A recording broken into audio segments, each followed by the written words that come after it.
Dalam sejarah ekonomi dunia, tak banyak nama keluarga yang mampu bertahan selama berabad-abad, mempengaruhi berbagai kerajaan, perang besar, dan sistem keuangan internasional seperti satu nama ini, Rothschild. Namun, di balik berbagai mitos, teori konspirasi, dan kisah dramatis yang berkembang sekitar keluarga tersebut, terdapat fakta-fakta sejarah yang seringkali jauh lebih kompleks, lebih manusiawi, dan lebih mendalam daripada narasi fantasi yang beredar. Untuk memahami kekuatan dan pengaruh keluarga Rothschild, kita harus mundur ke satu tempat yang mungkin tidak pernah dibayangkan orang sebagai pusat lahirnya dinasti finansial terbesar di Eropa, Ghetto Yahudi Frankfurt, pada akhir abad ke-18. Disinilah seorang lelaki bernama Meyer Amschel Rothschild memulai perjalanannya, bukan sebagai raksasa keuangan, melainkan sebagai pedagang koin kuno dan penasihat keuangan kecil bagi keluarga bangsawan. Pertama, akar dari segala akar, Ghetto Frankfurt dan Meyer Amschel Ghetto Frankfurt pada waktu itu bukanlah tempat nyaman. Orang Yahudi tidak memiliki kebebasan bergerak, sering dibatasi dalam perdagangan, dan tidak memiliki hak politik. Meyer Amschel lahir pada tahun 1744 sebagai anak kelima dari seorang pedagang koin. Namun Meyer kecil menunjukkan kecerdasan luar biasa dalam memahami nilai, arus perdagangan, dan pergerakan harga barang antik yang diminati bangsawan. Satu keputusan penting mengubah hidupnya, ia memutuskan untuk fokus pada perdagangan koin langka, barang yang banyak dicari para bangsawan Jerman saat itu. Keahliannya membuat namanya terdengar hingga ke lingkungan para pangeran. Dan pada tahun 1769, ia mendapatkan kesempatan emas saat bergabung sebagai penyedia layanan keuangan untuk Pangeran William ke-9 dari Hessen-Kassel, salah satu orang terkaya di Eropa abad ke-18. Inilah titik nol dinasti Rothschild. Kedua, sistem kelima putra strategi finansial yang mengubah dunia. Salah satu langkah paling visioner yang dilakukan Meyer adalah strategi mengirim kelima putranya ke pusat-pusat keuangan utama Eropa.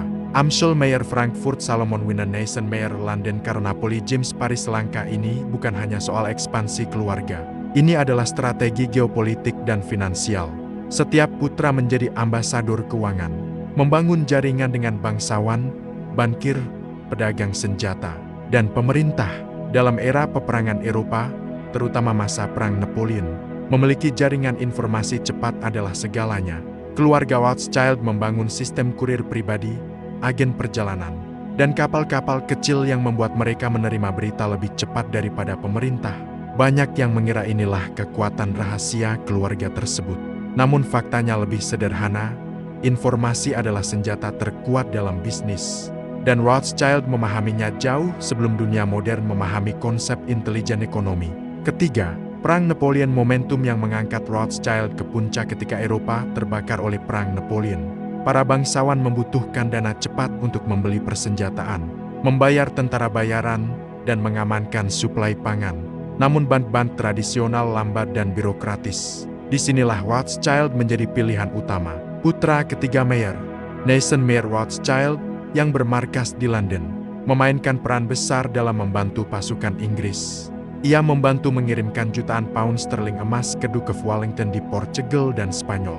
Caranya, menggunakan jaringan saudara-saudaranya di Eropa untuk memindahkan emas secara rahasia, aman, dan cepat. Setelah kekalahan Napoleon dalam pertempuran Waterloo tahun 1815, Neeson Rothschild mendapat informasi terlebih dahulu melalui jaringan kurir mereka. Banyak legenda liar muncul, seperti cerita bahwa Neeson menggunakan informasi tersebut untuk menghancurkan pasar saham Inggris lalu membeli semuanya. Namun tidak ada bukti nyata yang mendukung teori itu. Faktanya, Rothschild memang mendapatkan keuntungan besar namun melalui bisnis obligasi pemerintah, bukan manipulasi pasar saham. Sejarah mencatat bahwa Inggris mengakui peran Neeson dalam stabilisasi ekonomi pasca perang. Saat itu, keluarga Rothschild sudah bukan lagi pedagang koin. Mereka adalah bankir internasional pertama di dunia. Keempat, pembangunan Eropa modern, rel kereta, industri, dan infrastruktur berabad-abad kemudian. Banyak orang hanya mengenal Rothschild sebagai keluarga kaya misterius. Namun sedikit yang tahu bahwa keluarga ini membangun banyak infrastruktur penting di Eropa. Rothschild mendanai pembangunan rel kereta pertama di Austria, Prancis, dan Jerman, industri pertambangan, bank sentral, program-program kesejahteraan Yahudi, museum, perpustakaan, dan institusi budaya, industri baja dan batu bara, berbagai proyek agrikultur. Di Prancis, James Rothschild mendanai Chemins de Fer du Nord, jaringan kereta api yang pada puncaknya mengangkut jutaan penumpang. Di Austria, keluarga ini membantu stabilisasi ekonomi Kekaisaran Habsburg. Di Inggris, mereka menjadi penopang industri perak dan logam mulia. Kontribusi keluarga Rothschild bukan hanya uang, tetapi juga sistem. Mereka memperkenalkan model perbankan modern yang kemudian diadopsi oleh Eropa dan Amerika. Kelima, mengapa banyak teori konspirasi terlahir? Seiring meningkatnya pengaruh Rothschild, berbagai rumor mulai bermunculan. Banyak dari rumor ini muncul akibat latar belakang Yahudi mereka. Antisemitisme era itu sangat kuat. Kebiasaan mereka bekerja di balik layar, keberhasilan finansial mereka yang luar biasa, kecemburuan bankir-bankir besar Eropa lainnya, ketidaktahuan masyarakat terhadap sistem keuangan modern, asumsi bahwa bankir berarti penguasa dunia. Padahal bukti sejarah menunjukkan hal berbeda. Mereka tidak pernah menguasai seluruh bank sentral dunia. Mereka tidak pernah mengontrol pemerintahan global. Mereka tidak memiliki kekuasaan politik langsung. Mereka tidak mengendalikan ekonomi dunia saat ini. Pada abad ke-20, banyak kekayaan Rothschild terpecah, dibagi antar keturunan, terkena pajak, perang, nasionalisasi, dan banyak aset hilang ketika Nazi menyerbu Eropa. Dinasti Rothschild saat ini masih kaya dan berpengaruh, namun jauh dari gambaran keluarga penguasa dunia seperti dalam teori konspirasi. Keenam, Rothschild masa kini, pengaruh, bisnis, dan keturunan di era modern. Keluarga ini terlibat dalam perbankan swasta, investasi ramah lingkungan, anggur dan perkebunan, real estate, energi alternatif. Beberapa anggota keluarga terkenal, antara lain Jacob Rothschild, pemimpin Rothschild dan co-generasi modern, Nathaniel Philip Rothschild, investor dan ekonom, David de Rothschild, pemerhati lingkungan, Baroness Ariane de Rothschild, CEO Admin de Rothschild Group. Kekayaan mereka tetap besar, diperkirakan miliaran dolar, tetapi bukan triliunan seperti yang sering diklaim teori konspirasi. Ketujuh, warisan terbesar. Sistem keuangan global. Kekuatan utama keluarga Rothschild bukanlah uang, melainkan warisan yang lebih besar, sistem perbankan modern, obligasi pemerintah, standar komunikasi finansial, jaringan internasional, rel kereta, konsep bank investasi global. Warisan itu ada hingga saat ini. Ketika perang-perang besar Eropa mulai mereda pada akhir abad ke-19, banyak dinasti finansial mulai runtuh akibat perubahan zaman. Namun bukan Rothschild. Mereka justru menemukan cara untuk tetap relevan dalam pusaran dunia yang berubah cepat. Dengan melakukan diversifikasi, banyak orang sering membayangkan bahwa Rothschild hanyalah bankir yang duduk di balik meja, menghitung emas. Namun dalam realitas, mereka adalah pionir dalam banyak sektor industri, memanfaatkan momentum perubahan zaman yang terjadi secara besar-besaran. Kedelapan, dari bank ke industri.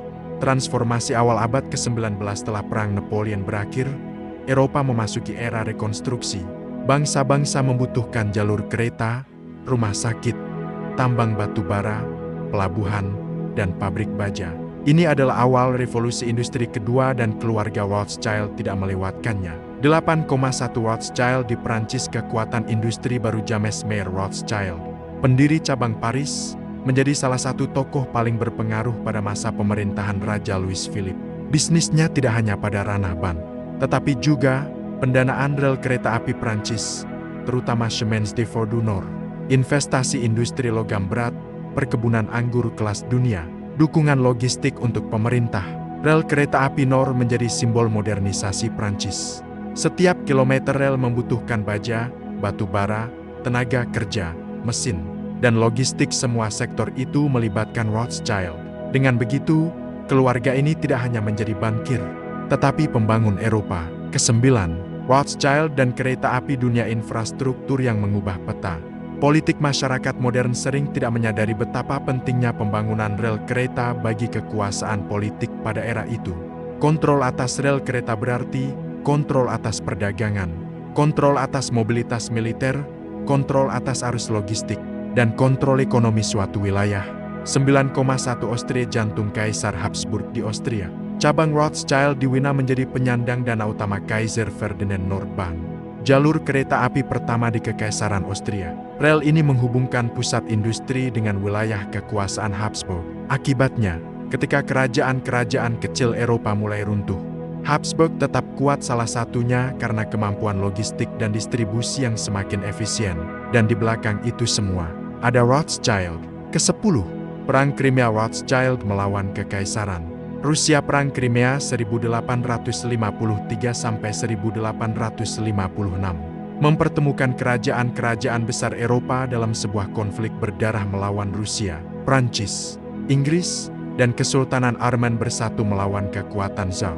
Namun yang jarang diketahui adalah pembiayaan logistik perang tersebut melibatkan jaringan Rothschild, cabang London dan Paris, bekerja sama menyediakan pinjaman untuk pemerintah Inggris dan Prancis. Sementara cabang Wina membantu stabilisasi ekonomi Austria agar tidak runtuh akibat tekanan perang. Bukan Rothschild yang memulai perang, bukan Rothschild yang menentukan pemenangnya, tetapi mereka memastikan bahwa negara-negara sekutu tetap memiliki modal untuk bertahan. Inilah alasan mengapa pada abad ke-19, nama Rothschild identik dengan bank negara-negara besar. Ke-11. Kisah anggur Bordeaux. Warisan rasa dari bangsawan Yahudi. Pada tahun 1853, keluarga Rothschild membeli salah satu kebun anggur paling terkenal di Prancis, CHTO Lafayette. Tak lama setelah itu, mereka juga membeli CHTO Moulton. Rothschild tidak hanya membuat empire finansial tetapi juga warisan budaya yang sampai hari ini bernilai miliaran dolar.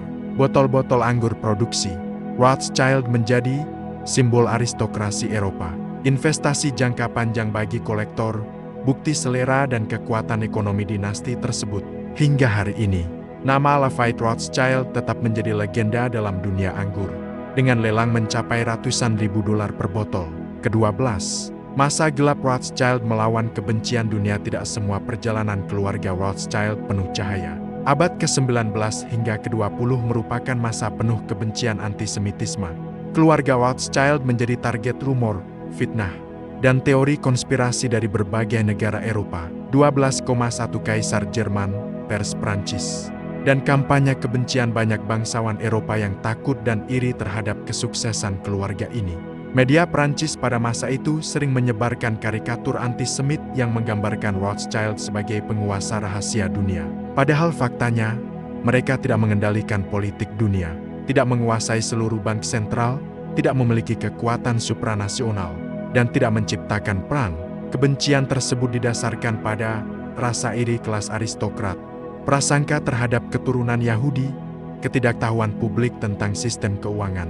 Sayangnya, kebencian tersebut menjadi bahan bakar bagi sesuatu yang jauh lebih buruk di abad kedua. 0,13 ketika Nazi datang, hancurnya aset Rothschild ketika Adolf Hitler berkuasa di Jerman dan menduduki Austria serta Prancis. Keluarga Rothschild menjadi target utama. 13,1 penyitaan properti bank-bank, lukisan, perhiasan, tanah, dan istana milik keluarga Rothschild di Wina dan Paris disita oleh Nazi. Banyak anggota keluarga yang dipaksa melarikan diri, bersembunyi, atau dipenjara. Mitos bahwa Rothschild menguasai dunia runtuh dengan fakta sejarah. Jika seseorang benar-benar menguasai dunia, mereka tidak akan kehilangan seluruh aset hanya dalam hitungan hari karena kedatangan tentara. Namun begitulah kenyataannya. Ke-14. Setelah Perang Dunia Kedua, kebangkitan kembali. Setelah perang berakhir, keluarga Rothschild mulai membangun kembali bisnis mereka dari nol. Cabang Wina tidak pernah kembali bangkit sepenuhnya. Cabang Paris membutuhkan puluhan tahun untuk pulih.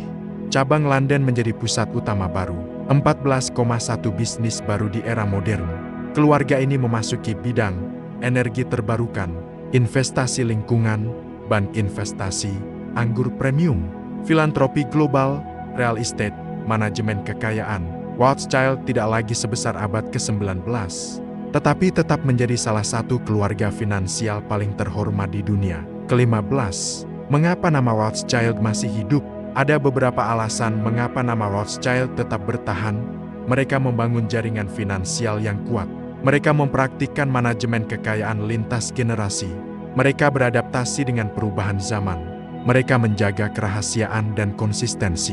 Mereka melestarikan budaya belajar dan analisis. Tidak ada sihir, tidak ada kekuatan rahasia, tidak ada penguasaan dunia hitam. Hanya strategi, disiplin, dan kecerdasan ekonomi. Ke-16, kekuatan Rothschild di dunia modern. Fakta, bukan mitos. Memasuki abad ke-21, dunia telah berubah.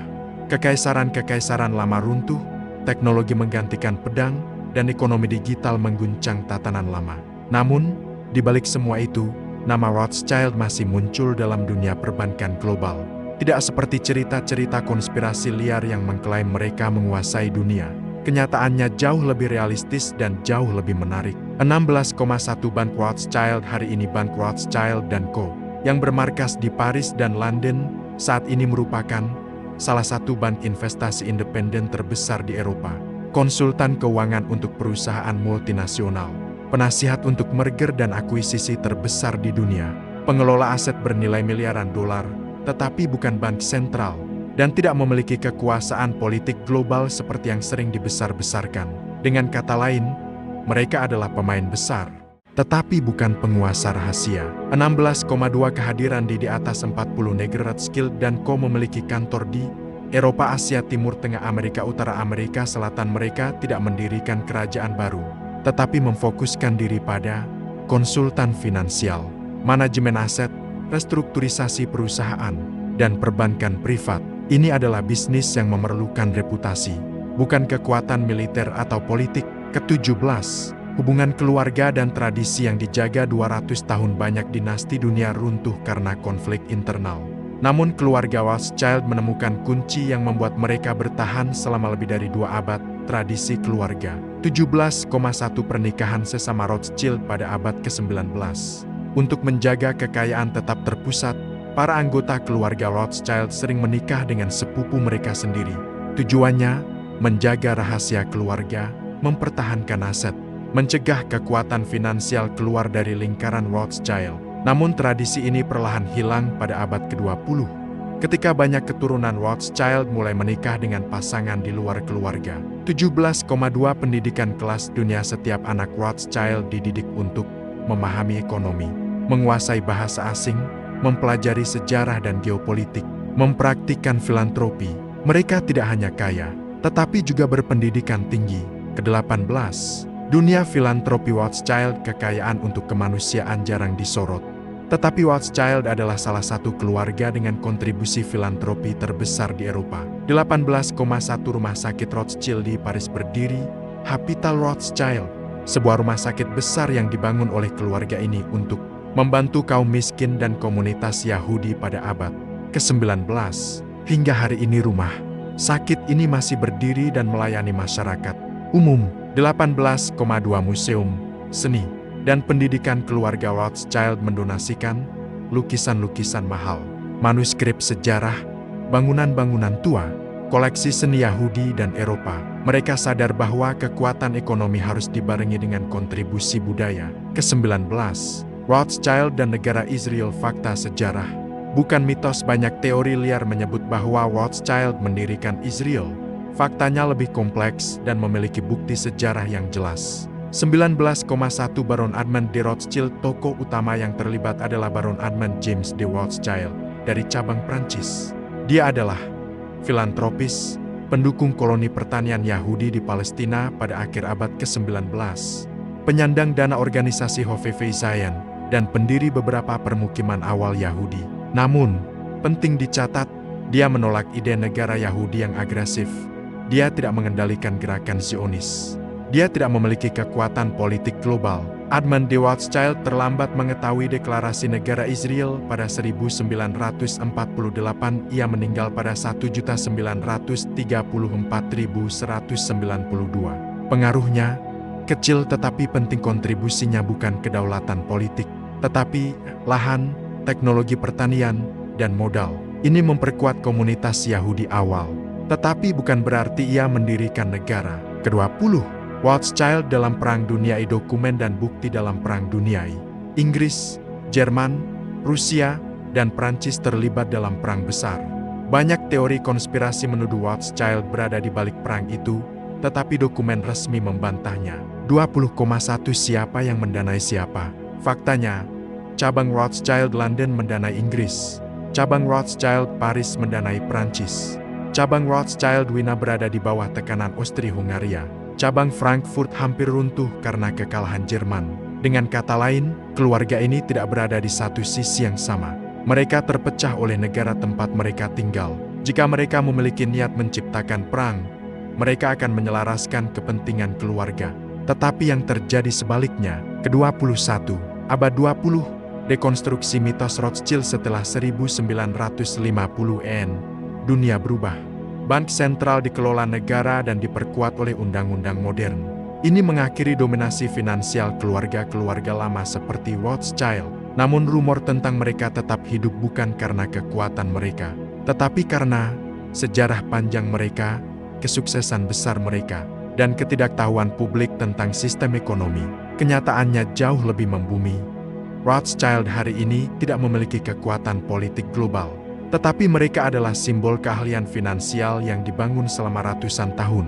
Ke-22, kehidupan Rothschild masa kini manusia biasa dengan privilege besar hari ini.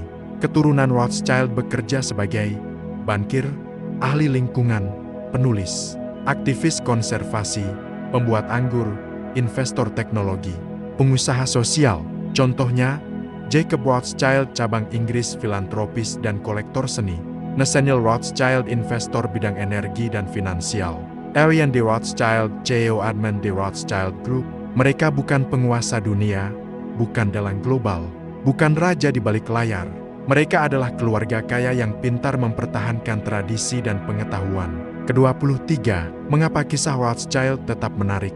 Karena mereka memiliki semua elemen dramatis yang disukai sejarah, kemiskinan menjadi kaya, perang dan kekaisaran, jaringan intel finansial, kekuatan politik di balik layar, cinta, kehilangan, tragedi, kebangkitan dari kehancuran, dan ketahanan selama 2 abad. Kisah mereka adalah versi nyata dari Game of Thrones, tetapi dimainkan dengan emas, bukan pedang.